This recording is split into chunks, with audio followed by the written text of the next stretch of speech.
I want to start off with an absolutely true story that will engage you. It was 12:30 on a Saturday night. I was fast asleep in bed with my wife when she woke me up and she said, "Did you hear that?" Laying in bed, "No, I didn't hear that." "Shh. Did you hear that?" "No, I didn't hear that." "Shh, shh." Have you ever been there when you try to stop breathing so that you can hear the noise? I stopped breathing. And I heard it. It was my front door. It had opened. I went downstairs and the door was wide open. It was a rainy night. So I looked at the entryway. It was completely dry. So I realized if somebody came in, they would have left footprints on the door, on the floor.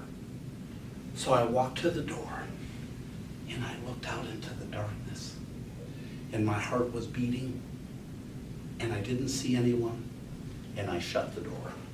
And I went upstairs and said, "Yeah, honey, everything's okay."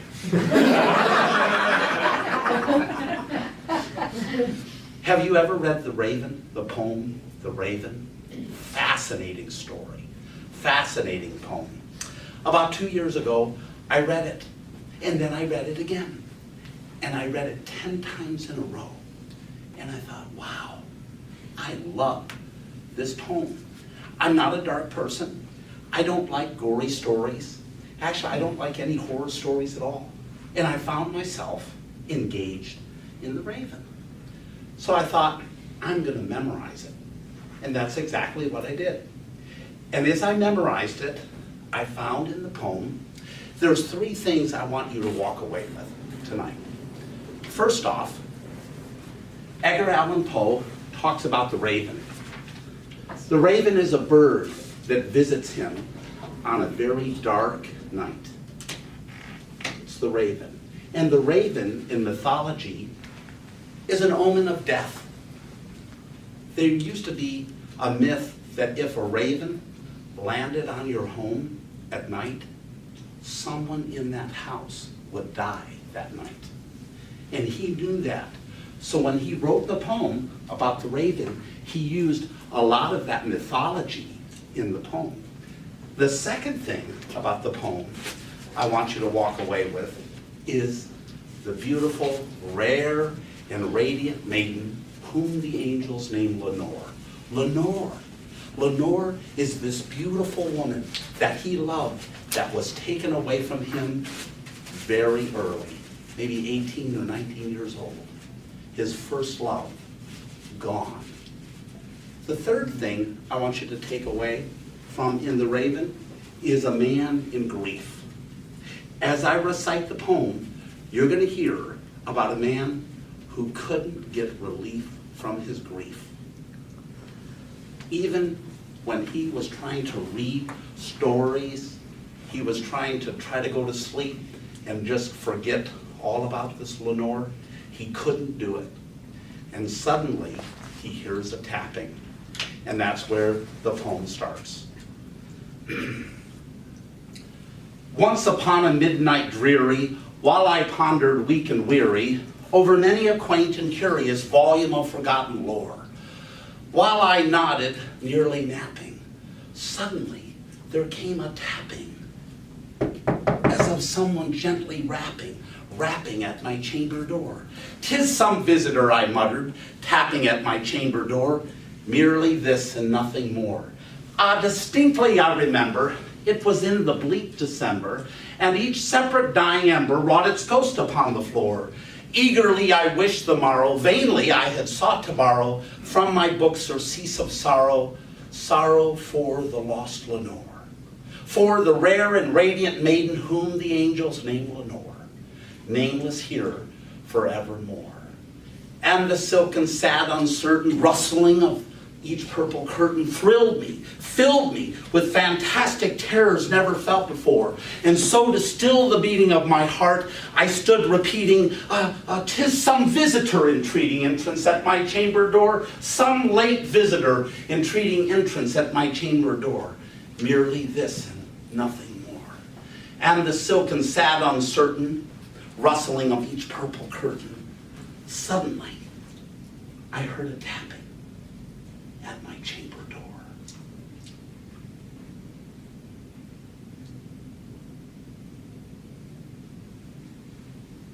And then methought the ear grew denser, perfumed by an unseen censer, swung by seraphim whose footballs tinkled on the tufted floor. Presently my soul grew stronger, hesitating then no longer. "Sir," I said, "or madam, truly your forgiveness I implore. For the fact is that I was napping, and so gently you came tapping, and so faintly you came rapping, that I scarce was sure I'd heard you. And here I opened wide the door. Darkness there and nothing more. Deep into that darkness peering, long I stood there wondering, fearing, doubting, dreaming dreams no mortal ever dared to dream before. And the silence was unbroken, and the stillness gave no token, and the only word there spoken was the whispered word, "Lenore." And I whispered back the word "Lenore," merely this and nothing more.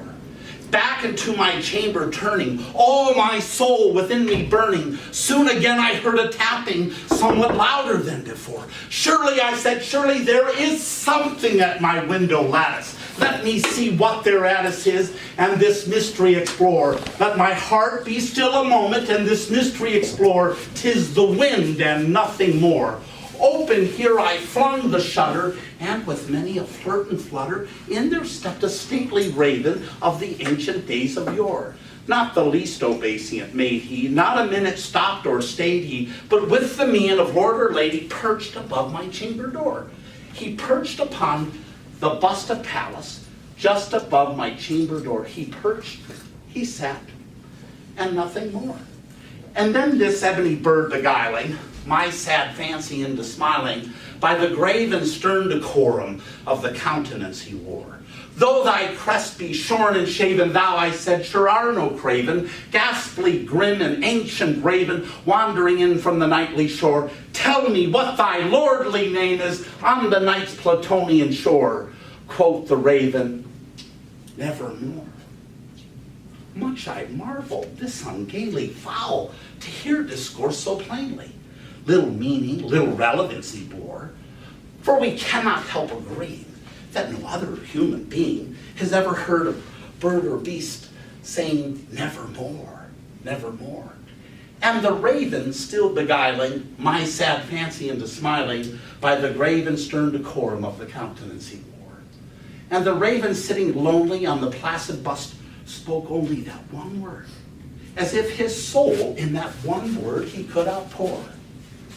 Nothing further did he utter, not a feather did he flutter, till I scarcely more than muttered, "Other friends have flown before.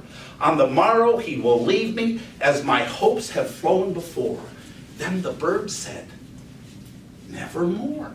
Startled by the stillness broken, by reply so aptly spoken, "Doubtless," I said, "what he utters is his only stock and store, caught from some unhappy master, whom upon a merciful disaster followed fast and followed faster, till his songs his burden bore, till the dirges of his hopes his melancholy burden bore, of nevermore, nevermore."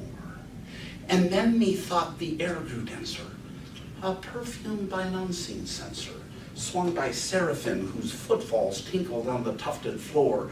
"Wretch," I cried, "thy God hath sent thee, by the angels he has lent thee, respite, respite, and nepenthe, and forget these memories of Lenore. Quaff, oh quaff this kind nepenthe, and forget this lost Lenore." Quoth the raven, "Nevermore." "Prophet," said I, "thing of evil, prophet still, if bird or devil, whether tempter sent or tempest tossed thee here ashore, desolate yet all undaunted, on this home by horror haunted, tell me truly, I implore, is there balm in Gilead? Tell me truly, I implore." Quoth the raven, "Nevermore." prophet, said I, thing of evil, prophet still, if bird or devil, by the heaven that bends above us, by the God we both adore, tell this soul with sorrow laden, if within the distant Aden it shall clasp a sainted maiden, whom the angels named Lenore, clasp a rare and radiant maiden, whom the angels named Lenore, quote the raven, nevermore. Be that word our sign of parting, bird or fiend, I shrieked upstarting, get thee back into the tempest and the night's Plutonian shore. Leave no black plume as a token of the lie thy soul has spoken. Leave my loneliness unbroken and quit the bust above thy door. Quoth the raven, nevermore. And the raven, never flittering, still is sitting on the placid busted palace just above my chamber door. And his eyes have all the seeming of a demon that is dreaming, and the lamplight floating over him streaming throws his shadow on the floor. And my soul from out that shadow that lies floating on the floor shall be lifted nevermore.